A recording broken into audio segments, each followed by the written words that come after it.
Imagine you're on the edge of a vast, mountainous wilderness. Its forests thick as secrets, its river valleys lost in mist. You clutch the corner of a crumpled topographical map. You're 28 years old, 3 weeks into a solo backpacking trip, and your phone buzzes.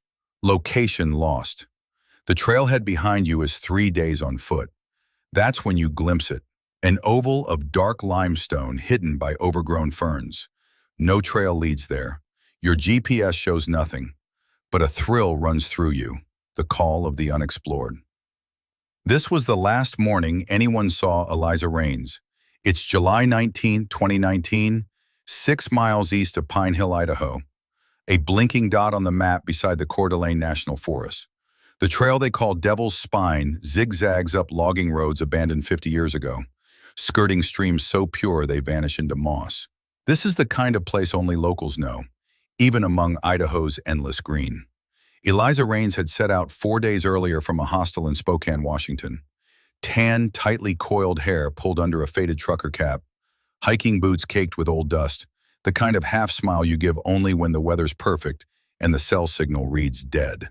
Her backpack was a custom orange Osprey, its left strap patched with a sticker. Not all who wander are lost. And she was not lost, at least not until the cave. According to her mother, Julia, Eliza lived for this. Growing up near the forests outside Missoula, Montana, her father a geologist, her mother a nurse, she learned the rock formations before she learned cursive. She'd find fossils where no one else saw them, Julia says, her voice trembling into pride. At 28, Eliza had quit a desk job in Portland, sold her Jetta, and bought a one-way ticket north. She documented her trek with fervent diligence. Instagram stories, best sunrise, no filter, map tracking, morning voice notes to friends.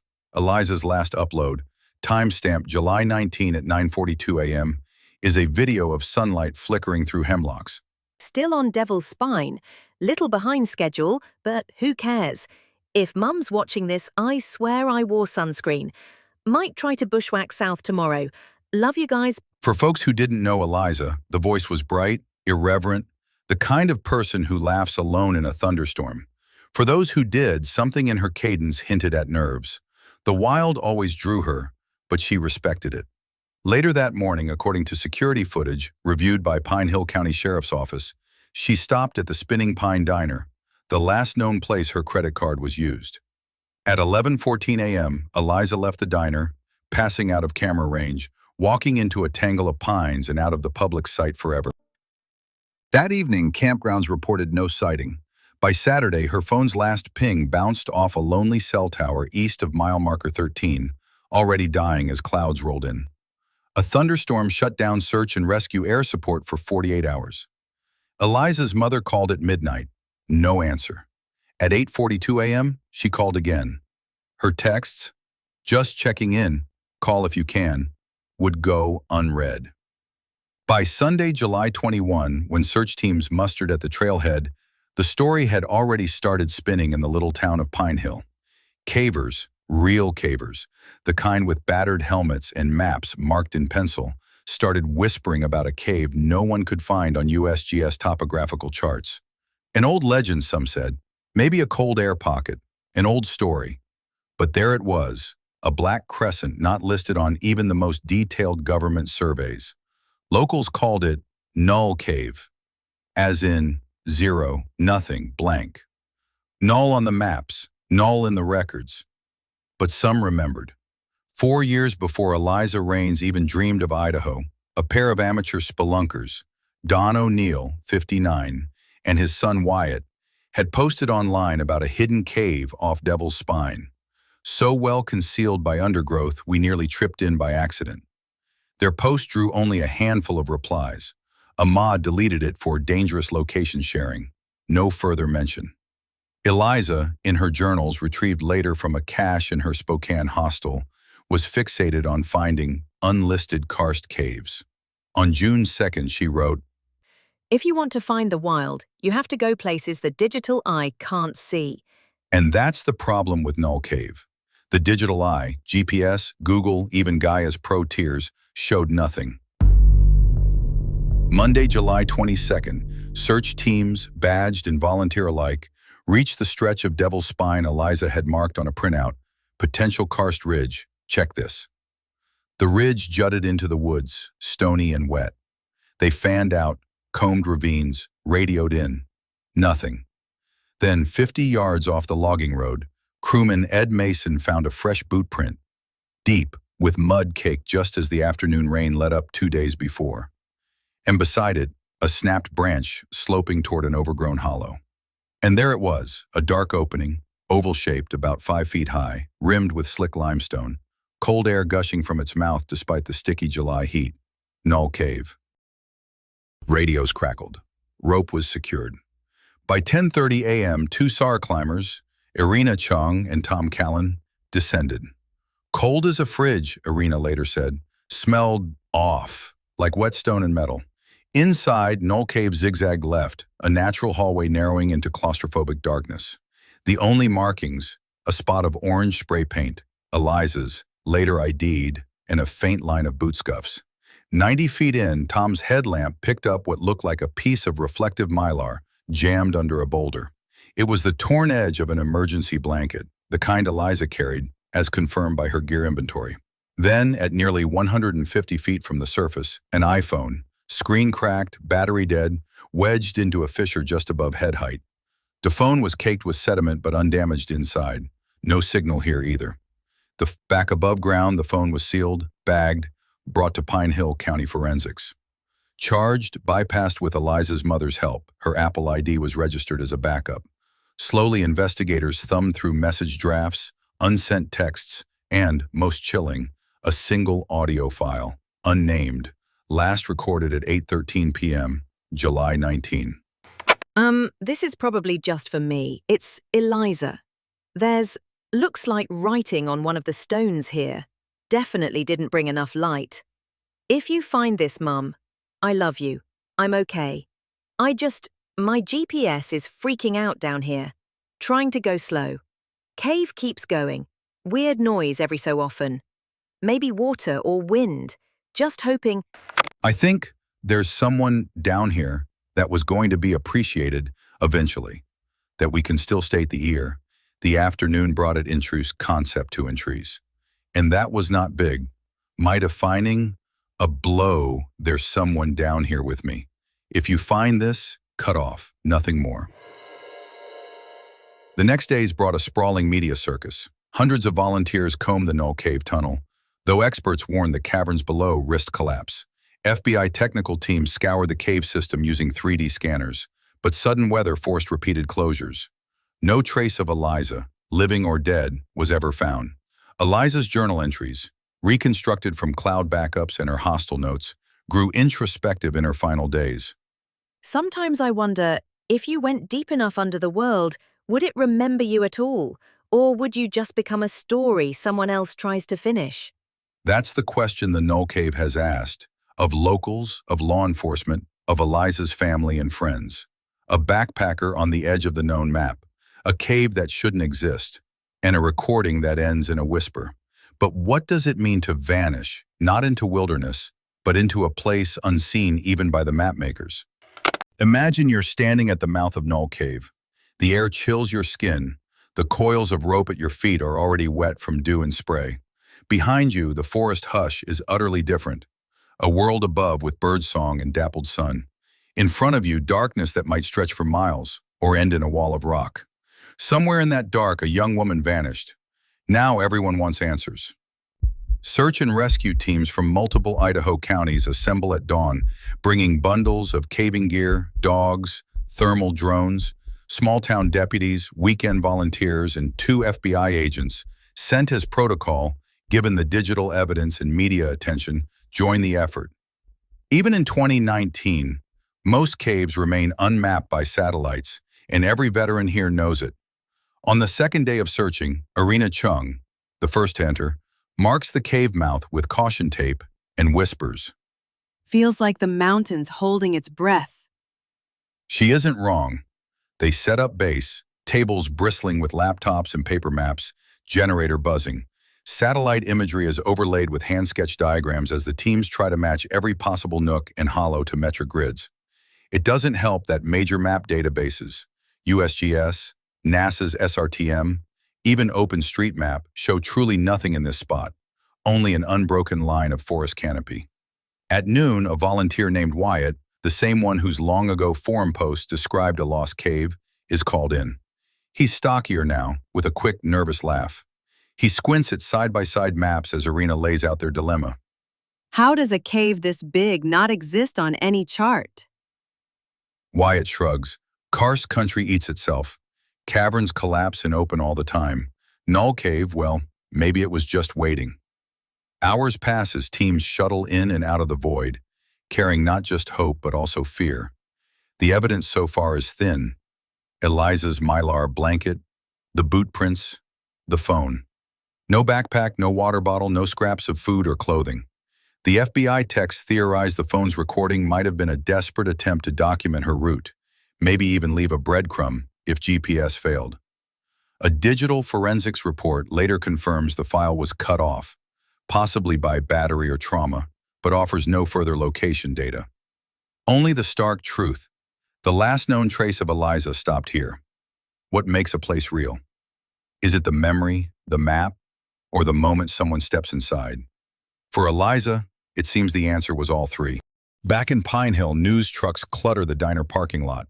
Old men sip weak coffee, their voices lowered. Sheriff Peterson, worn thin by lack of sleep, fields endless calls from journalists and amateur investigators. On Facebook groups and Reddit threads, dozens claim to have heard of Null Cave, but stories conflict. Some say it's cursed, others that it's the site of old mining accidents. Rumors catch faster than facts. A local blogger posts, "Eliza's last hike. Is a serial kidnapper stalking our woods?"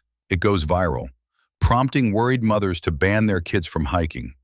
Although there's no evidence of a human threat, a particularly persistent podcaster, Melody Harrow, starts sending daily summaries to her 40,000 listeners, fueling speculation with each new update. She even interviews Don and Wyatt on her show, pressing for details about their old cave expedition. Did you see anything unusual in Null Cave? She asks. Wyatt answers, "It's just rock and dark, but we heard like metal scraping deep in the tunnel. Figured it was an animal back then." Day 4, searchers recover a faded bandana snagged on a limestone spike, later confirmed through DNA to belong to Eliza. But it isn't torn and shows no blood, just the grime of mineral water and weeks underground.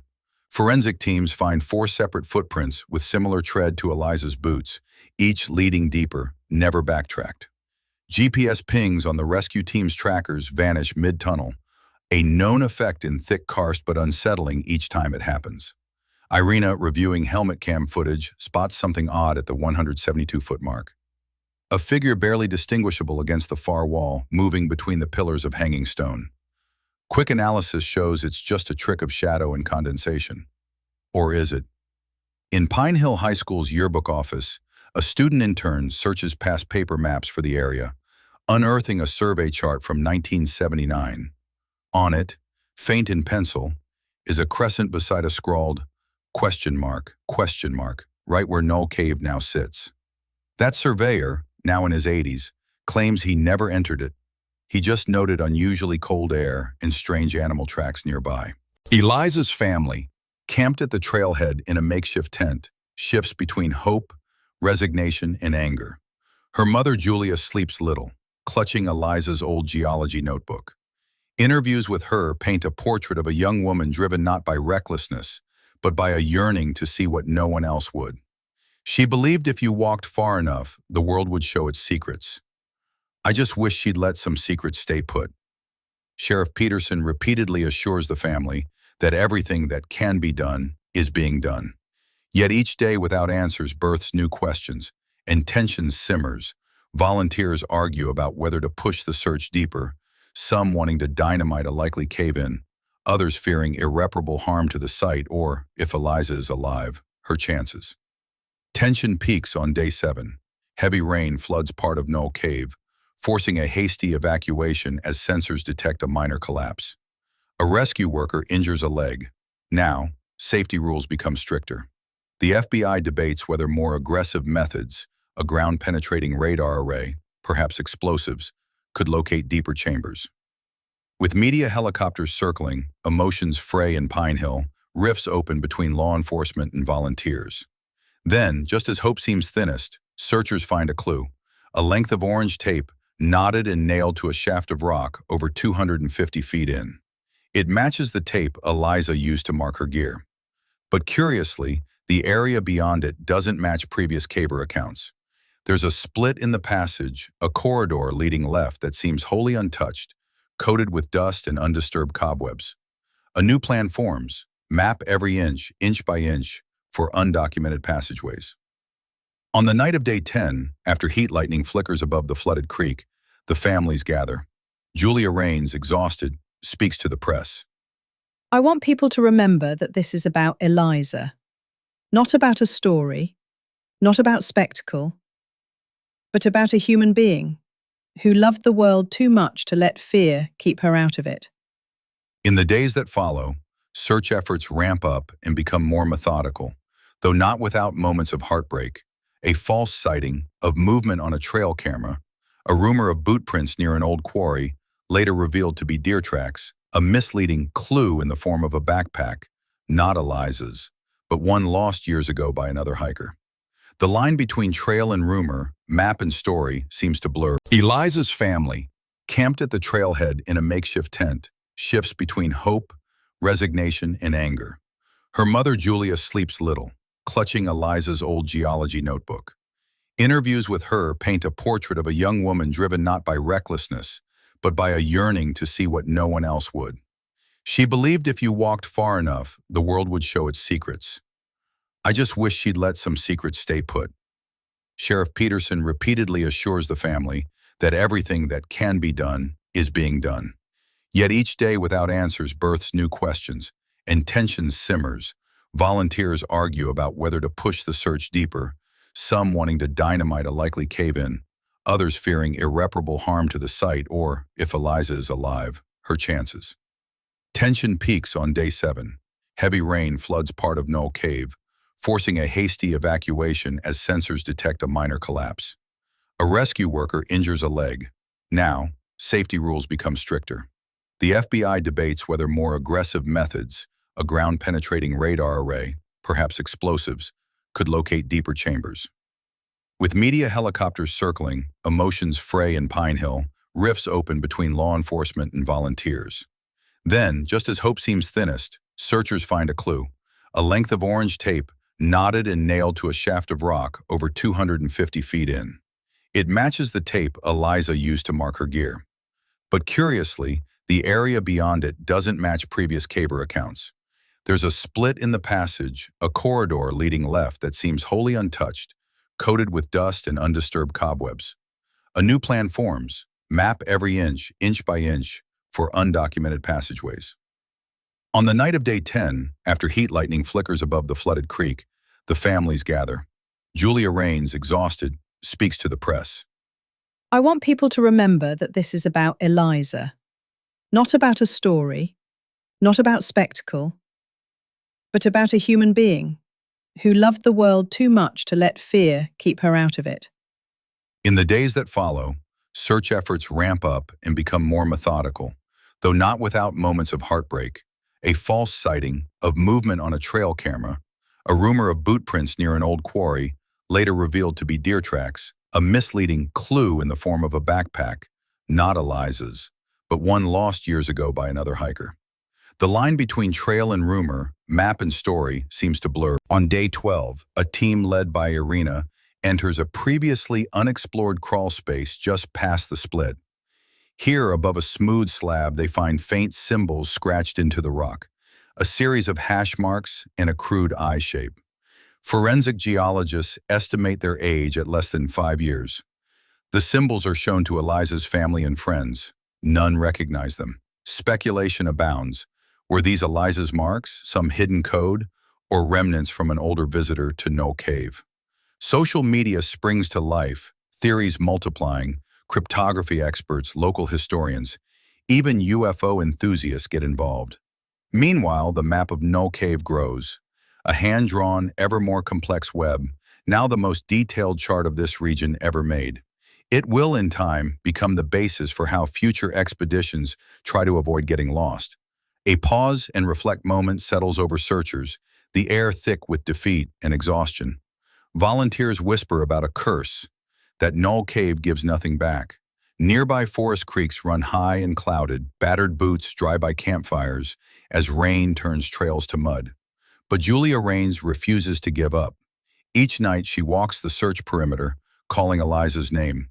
Sometimes, she says, she thinks she hears an echo, her daughter's voice, faint, answering in the dark. Is hope agonizing, or does it keep you moving? That's a question everyone in Pinehill finds themselves asking. 12 days have passed. The warnings about Null Cave now feel prophetic, a place outside the digital eye, refusing to yield its truth. At the end of this section, the search has mapped new tunnels, found odd marks, and uncovered more questions than answers. Yet with every clue, the boundary blurs further between rescue and recovery, fact and folk story. What happened to Eliza Rains? And why is the Null Cave not found on any map? Imagine you're holed up in a small-town diner, rain streaking the windows as search teams trudge through mud outside. Pinehill, once sleepy, now fueled on adrenaline and rumor, has turned into a hive of speculation. On radio, at the grocery counter, in private Facebook groups, everyone has a theory about what happened to Eliza Rains. Some locals whisper about the Traverse, an old legend about cave tunnels that link to abandoned mining shafts from the 1920s, connections nobody's ever confirmed. Retired miners at the bar insist there are old cart tracks and sealed air shafts somewhere in the hills, places people used to get lost, sometimes forever. Online, armchair detectives latch onto the strange eye symbol. A subgroup claims similarities to cave art found 200 miles south, said to mark safe hiding places for bootleggers during Prohibition. Still others cling to practical explanations. Rockfall, disorientation, exposure. The wilderness always wins, they say. Sheriff Peterson, pressed by media and family, reluctantly reopens decades-old incident files. 2 hikers lost near Devil's Spine in 1987.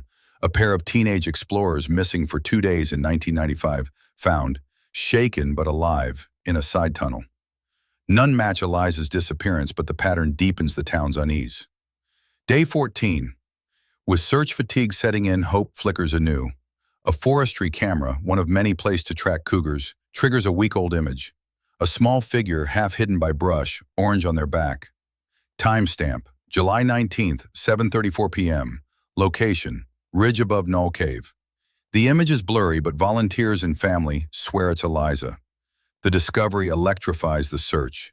The timeline narrows. At dusk, the same day as her last phone recording, Eliza was seen above the cave entrance, headed southeast.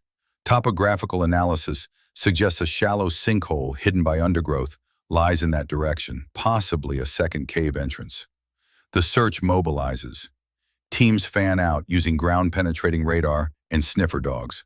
The mood is tense. Every rustle in the brush, every chirp of the walkie-talkie sets nerves jangling. FBI audio experts revisit Eliza's final recording. When filtered for background noise, the file reveals something previously missed, a faint, rhythmic tapping every 7 seconds. Some think it's water, others suspect a human source. This triggers a reanalysis of helmet cam footage. One frame from deep inside Null Cave shows markings on a stone pillar. Hash marks, arranged in 7s. Nor line, nor line, nor line. Is it a count or a code? Arena Chung comments, It matches the beat in that audio. Either Eliza was keeping time, or someone else was. volunteers begin to theorize. Was she marking her way in? Or could someone else have been trapped, signaling for help? Everywhere, possibility creeps in. Day 16. The team locates the suspected second entrance, a shallow depression, partially flooded, tight as a crawl space. Geologist Mark Ettridge pronounces it stable but warns of thin air and high risk of collapse. Led by Tom Callan and 2 backup SAR members, the team shimmies through the narrow fissure. They emerge into a side gallery, a chamber black and silent, walls damp with mineral swirls. Within 50 feet they find another piece of orange tape, knotted in Eliza's signature style. A waterproof notebook, edges curled by moisture. Inside the notebook, a page with scrawled numbers, repeating sequences of sevens and nines. One phrase stands out. So much echo down here. Feels like someone is speaking back to me. But it's just the cave, right? At base camp, the team pores over the evidence. The new leads bring hope, but also a darker realization. Trapped below ground in a world outside the map, fear becomes its own companion, a voice that grows louder in silence. Julia, sitting by a campfire, shares a memory. When Eliza was small, she'd sleep with a tape recorder. She'd record her dreams, and when she woke up scared, she'd play them back and remember that the darkness had an end. But for Eliza, in the maze of Null Cave, there was no end. Only passageways running deeper, silence growing heavier. With new clues, speculation grows wilder. The 7 count. Online forums now analyze the significance of 7s and 9s in Eliza's notes and cave marks. Some cite survival guides. Tapping or marking in numbers can signal distress, attempts to keep track of time, or simple efforts not to lose one's place. The missing map. An anonymous email to the sheriff's office claims to have seen a hand-drawn map of Null Cave posted in a private caving group years ago, then deleted after another hiker vanished. Human presence. Infrared scans trigger hopes, and then heartbreak. Initial hits of heat prove to be buried animal dens. Hope, then defeat, in quick succession. Meanwhile, the family weathers the barrage of media attention. Julia refusing to leave the site, Eliza's father speaking once by phone to plead for privacy. On day 18, amid a feverish final push, a SAR member retrieves an object buried in a side passage. A solar-powered keychain flashlight, confirmed as Eliza's, wedged near a crevice. Its battery is dead, but the fact it was left behind suggests her path deeper into the cave was neither planned nor calm. This find heightens everything. The urgency to solve the cave, the growing sense that answers lie ever further from reach. The last days are spent combing new passageways, re-examining every inch for clues as exhaustion and obsession entwine. 2 weeks have passed. The search for Eliza Rains is now the largest rescue operation in Pinehill's history. Maps, photos, and journal fragments cover the base camp. Voices outside grow quieter as the world beyond begins to move on. Yet inside Null Cave, the darkness is patient. A backpacker's final notes, 7s, echoes, fragments of fear, linger beneath the surface, asking, what secret is the cave keeping? And what does it take to return from a place that does not exist on any map?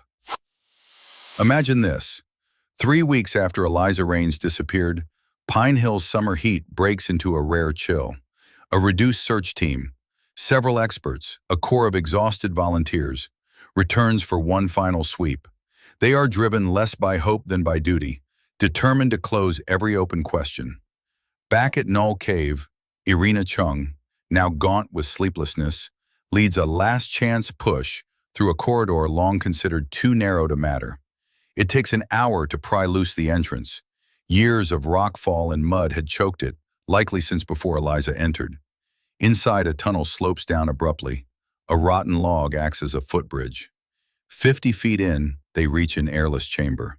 Here, behind a boulder, shines a metallic glint, a battered aluminum water bottle, etched lightly with the initials ER. Next to it, a spiral-bound notebook, its cover torn, survives in a surprisingly dry patch.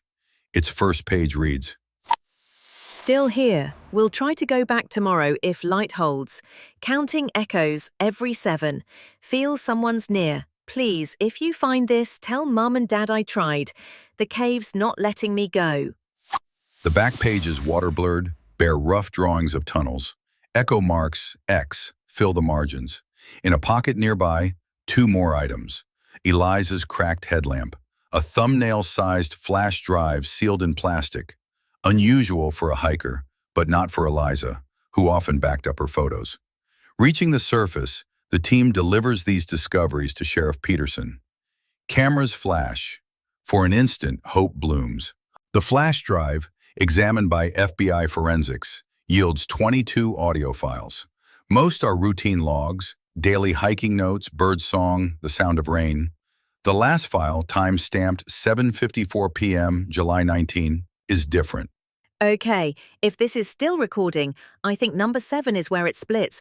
I keep hearing, if I can get closer without the rocks shifting. Someone whistling? Or just echo? My light's almost out. If you're here, if you're not me. If I wait, maybe they'll come back around. Or maybe it's just the cave. It always answers. I think there's someone down here with me. The last 30 seconds are static, a single word barely audible. Home. The evidence supports this. Eliza was alive for several days after her last known time above ground, attempting to navigate through freshly sealed tunnels. No proof surfaces of any other person or animal interfering. Geological analysis confirms Null Cave's passageways frequently collapse and reform as rain, frost, and time work over the limestone. Entrances can seal, split, or shift in days. 7 was Eliza's way of marking the tunnels as she searched for a return path. The whistling and tapping were likely her own echoes, a soundscape unique to these depths. The myth of another presence? It was echo, loneliness, sensory deprivation, real horrors, perfectly human. No trace of Eliza's body is found, but the evidence points to a tragic truth. She was trapped by geology, left messages no one heard in time, and died not in terror, but in a desperate attempt to be understood and found. At last, after 30 days, the official search comes to a close. The family is offered closure and chooses to host a gathering at the trailhead. Candles for Eliza, prayers that her story warns and inspires. Months pass. Pinehill returns to a hush, the story of Null Cave fading from headlines, but never from the hearts of those who searched. Eliza Rains writes a guest editorial. I don't want my daughter's story to be about fear. Let it be about courage. The courage to go where no one else will, to map the blank places so others aren't lost. Let's remember, the map is never finished. Someone always walks ahead. Null Cave is closed to the public now, fenced and marked as unstable. Caving teams from across the state use the new hand-drawn maps to improve rescue standards, writing Eliza's initials near difficult spots as a warning, but also as a way of saying she is now part of these hills. Melody Harrow's podcast ends with a call to support local SAR teams and missing persons resources. A small scholarship is created in Eliza's name for women in geology and wilderness education. For Pinehill, the lesson aches. What makes a place real? Is it on the map, in the memory, or only in the stories left behind? How do families reconcile hope with the hard boundaries of nature? Should we keep pursuing the unexplored, or learn to heed the wilderness's boundaries? Your turn. Have you ever chosen adventure over certainty? Do you think it's better to leave some places untouched? Share your thoughts down below. Please keep it thoughtful and sensitive for the Rains family.